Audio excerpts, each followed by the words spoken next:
There is something happening inside your body right now that you cannot feel, cannot see, and cannot sense in any way. It produces no pain. It sends no obvious alarm. And yet, if left unnoticed, it can grow quietly for months or even years until the moment it becomes impossible to ignore. By that point, for too many people, it is already too late for the simplest treatments. The window of opportunity has quietly closed. But here is what most people never realize.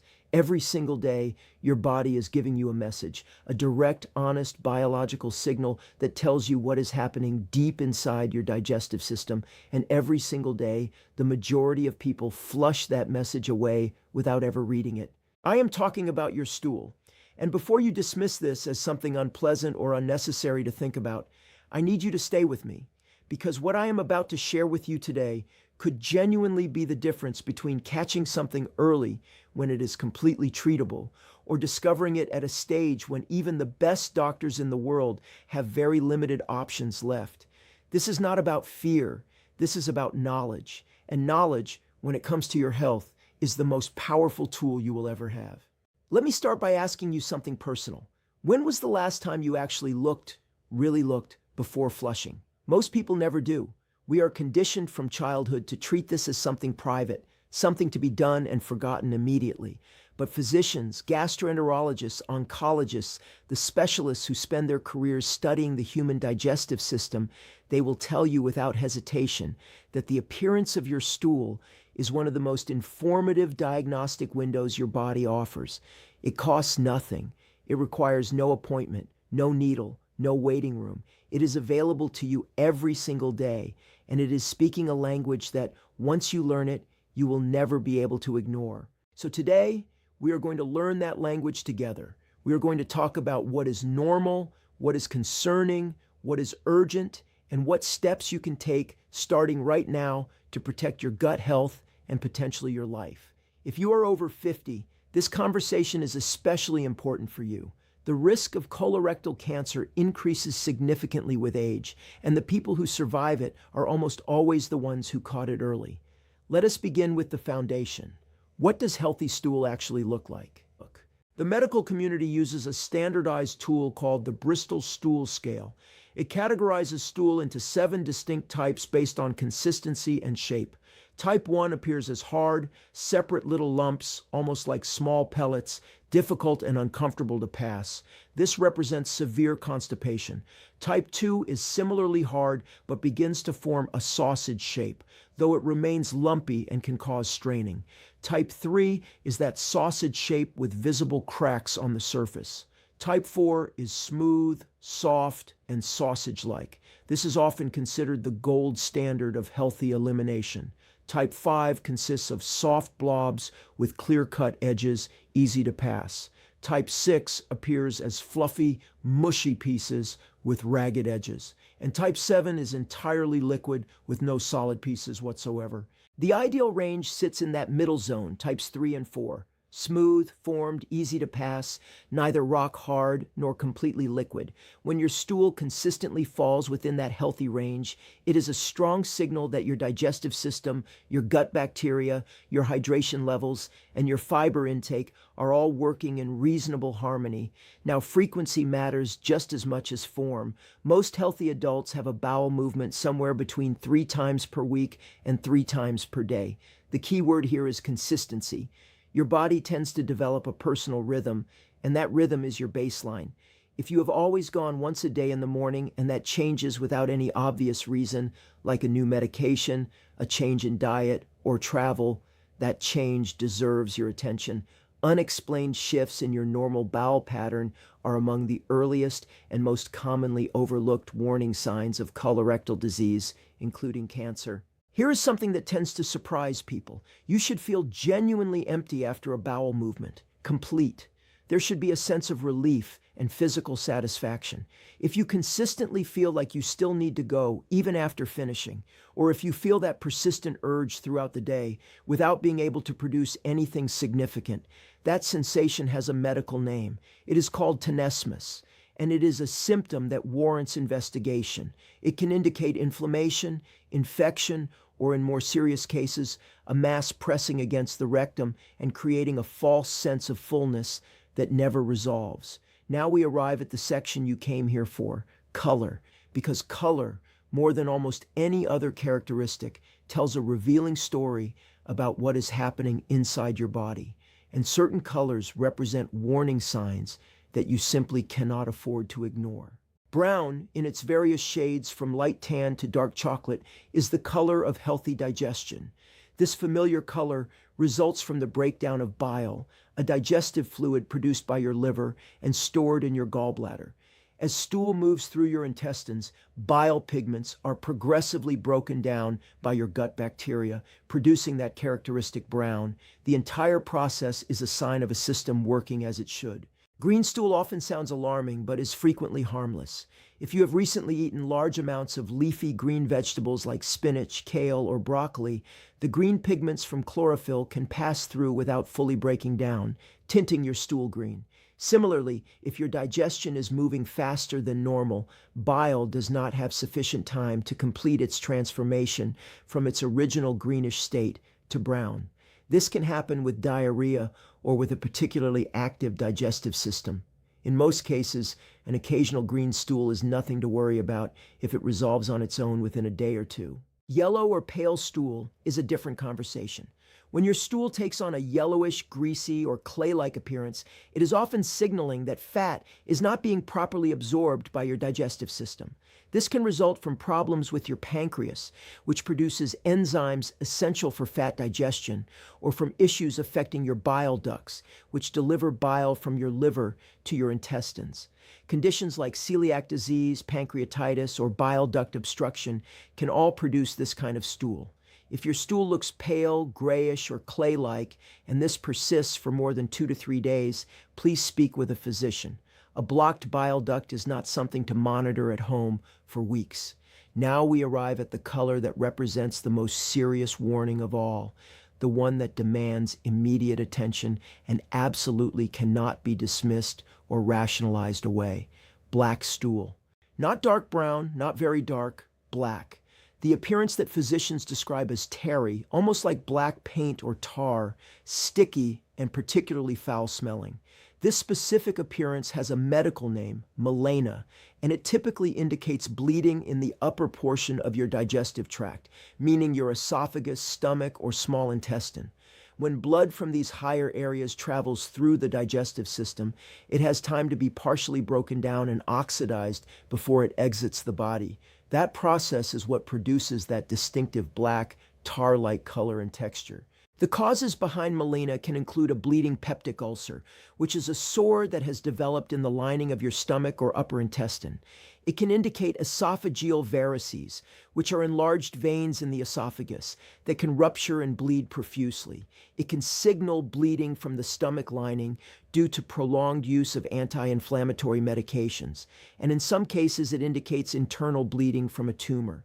The bleeding from certain cancers, including stomach cancer and small intestinal tumors, can appear this way before a person ever experiences pain or any other noticeable symptom. If you observe black, tar-like stool, do not call a family member to ask their opinion. Do not look it up online and then wait to see if it happens again. Do not tell yourself it is probably from something you ate. Go to an emergency room or call emergency services. This is a medical emergency. The volume of blood required to produce melena is significant enough that delays in care can become life-threatening very quickly. People who dismiss this sign and wait days to seek help sometimes arrive at the hospital requiring blood transfusions and emergency surgery for situations that might have been managed much more simply had they acted immediately. Now, a brief but important clarification. Not all black-looking stool is melena. Certain iron supplements produce very dark, almost black stool, and this is normal and harmless. Bismuth-containing products like some common stomach remedies can do the same. If you have recently started an iron supplement or taken these types of products and your stool is very dark, mention it to your doctor, but do not panic. The key difference is that melena has a distinctly tarry, sticky quality and a particularly offensive odor. If you are uncertain, speak with a healthcare provider the same day. The second color warning is equally important, though it is more commonly encountered and sometimes more easily explained away. Bright red blood. When blood appears bright red, it tells you that the source of bleeding is relatively close to the exit, meaning the lower colon, the rectum, or the anal canal.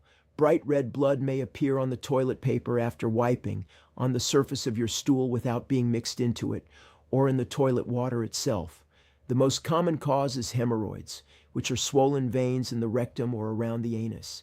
Hemorrhoids are extremely common and can cause bright red spotting that looks frightening but is often not dangerous.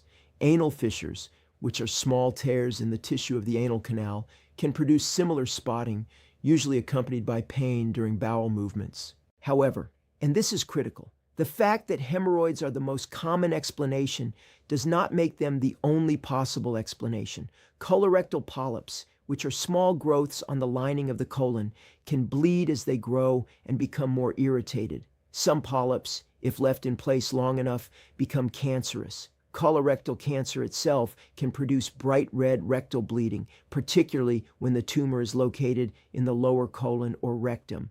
The devastating truth that too many people experience is that they assumed their rectal bleeding was just hemorrhoids, treated it with over-the-counter creams, and avoided medical investigation for months or years, by which time their cancer had advanced far beyond what it might have been had a simple colonoscopy been done at the first sign of blood. Any persistent or recurring rectal bleeding, any blood that appears more than once or twice, any blood accompanied by changes in your bowel habits, abdominal pain, unexpected weight loss, or fatigue warrants a proper medical evaluation. Not a quick online search, not a chat with a neighbor, a real examination by a physician who can properly assess the source. Let us talk about some additional warning signs that your stool communicates beyond color. Pencil-thin or ribbon-like stool. The natural diameter of healthy stool is roughly comparable to a banana. When you begin consistently producing stool that is narrow, thin, or ribbon-like in shape, something in the passageway may be constricting it. This can have benign explanations, including low fiber intake, muscle tension, or hemorrhoids that are large enough to narrow the opening. But a narrowing can also be caused by a polyp or tumor growing inside the colon and physically reducing the space through which stool must pass. If your stool has been consistently narrow for more than a few weeks, and this represents a change from your normal, make an appointment without delay. Mucus in your stool. Small amounts of mucus in stool can be normal, as the lining of your intestines naturally produces mucus to facilitate movement. However, when you begin noticing significant or visible mucus, especially alongside changes in bowel habits, abdominal discomfort, or blood, it can indicate inflammatory bowel disease, an infection, or in some cases, a tumor that is producing mucus as it grows. Stool that floats.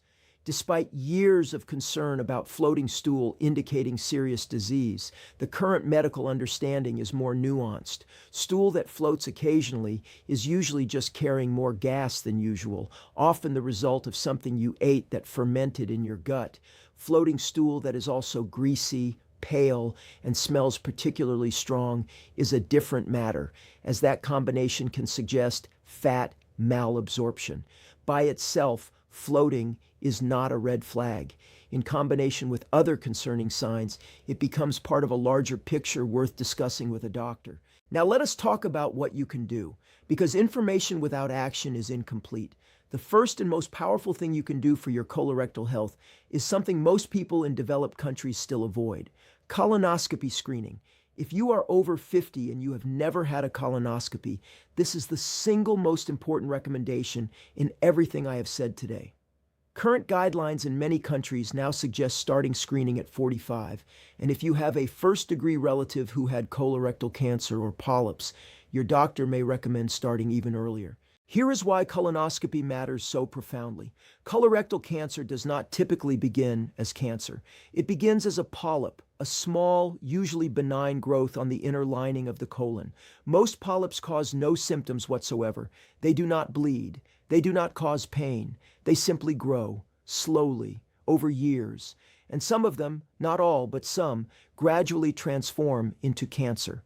A colonoscopy allows a physician not only to see these polyps, but to remove them during the same procedure. In one appointment, A potential cancer is eliminated before it ever becomes one. That is genuinely extraordinary preventive medicine, and it is available and often covered by insurance for people over 50. Yes, the preparation involves a day of dietary restriction and a strong laxative solution that fully clears the colon. Most people describe the preparation as inconvenient rather than painful. The procedure itself is performed under sedation and is typically not felt at all. If your colonoscopy comes back completely clear, depending on your risk factors, your next one may not be for another 10 years. One uncomfortable day of preparation, potentially once a decade, for the peace of mind of knowing your colon is healthy. That is a trade most physicians would say is unambiguously worth it. If a colonoscopy is not accessible to you for reasons of cost or availability, other screening options exist, including stool-based tests that can detect blood or abnormal DNA in your stool. These are not as comprehensive as colonoscopy, but are meaningfully better than no screening at all. Discuss with your doctor which option is appropriate for your situation. The second strategy is daily movement. Your intestinal system depends on physical movement to function optimally.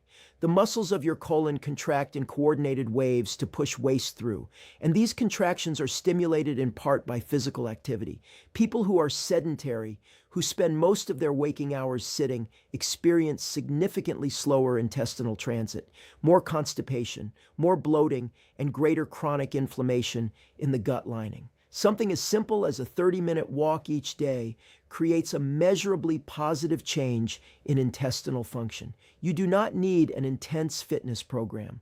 Regular, consistent, moderate movement, whether walking, swimming, cycling, or even active household tasks, is enough to make a real difference. The third strategy is supporting your gut microbiome with intention.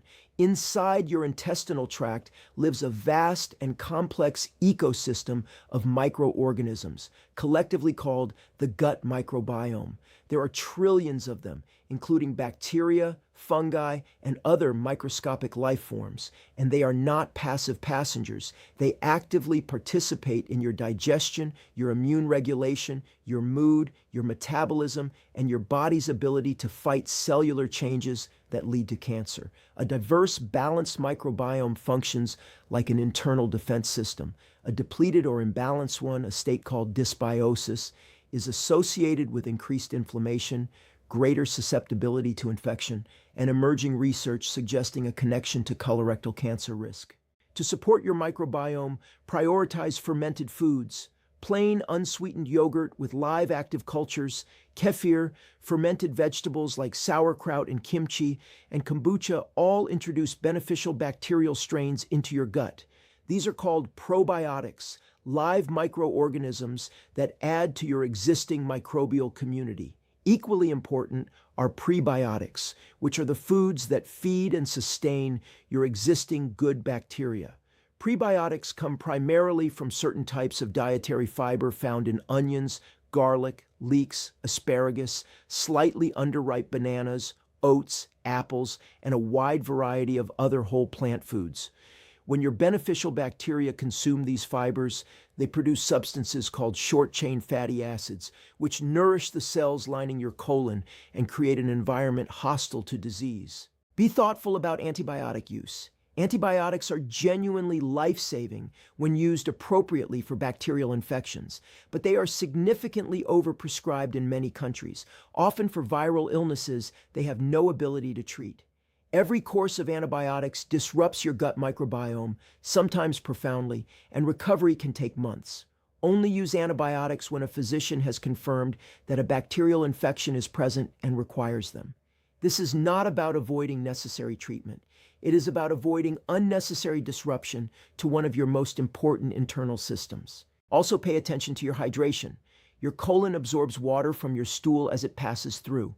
When you are consistently underhydrated, your colon extracts too much water, leaving stool dry, hard, and difficult to pass. Drinking sufficient water throughout the day, aiming for pale yellow urine as a practical guide, supports comfortable, regular elimination and helps maintain the mucus layer that protects your colon lining.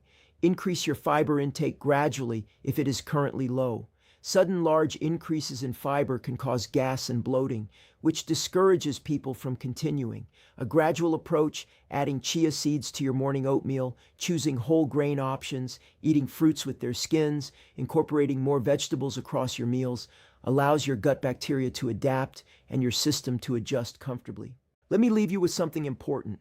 None of what I have shared today is meant to make you anxious every time you use the bathroom. It is meant to give you awareness, a simple, low-cost, daily habit of paying a moment of attention to something your body is already producing, already telling you, already trying to communicate. Most of the time, what you see will be completely normal and reassuring. But on the occasions when something does look different or wrong, you will now have the knowledge to recognize it and the understanding of when to act quickly. The people who survive colorectal cancer at the highest rates are almost always the people who were paying attention, who noticed the change, who did not dismiss it, who made the call, scheduled the appointment, and found out what was happening while it could still be addressed with straightforward treatment. Survival rates for colorectal cancer caught at the earliest stage exceed 90% in many studies. Caught at the latest stage, the picture looks very different. You have more control over this than you may realize. Pay attention. Act early. Do not wait for certainty when a concern is already present. A physician would rather reassure you that everything is fine than wish they had seen you 6 months sooner. Your body is communicating with you every single day. Starting today, make the choice to listen. If this information was helpful to you, please consider sharing it with someone you care about, particularly anyone in your life who is over 50 and who tends to avoid these conversations. You could genuinely change the course of someone's health by passing this along. And if you are not yet subscribed to this channel, this is a good moment to do that. Hit the subscribe button and turn on notifications so you never miss content that could make a real difference in your life and the lives of the people you love. And drop a comment below right now. Tell me, had you ever paid attention to this before watching today, or is this the first time you are thinking about it? I read every comment, and your response helps me understand what topics matter most to you so I can keep creating content that genuinely serves your health. Thank you for being here, and I will see you in the next video.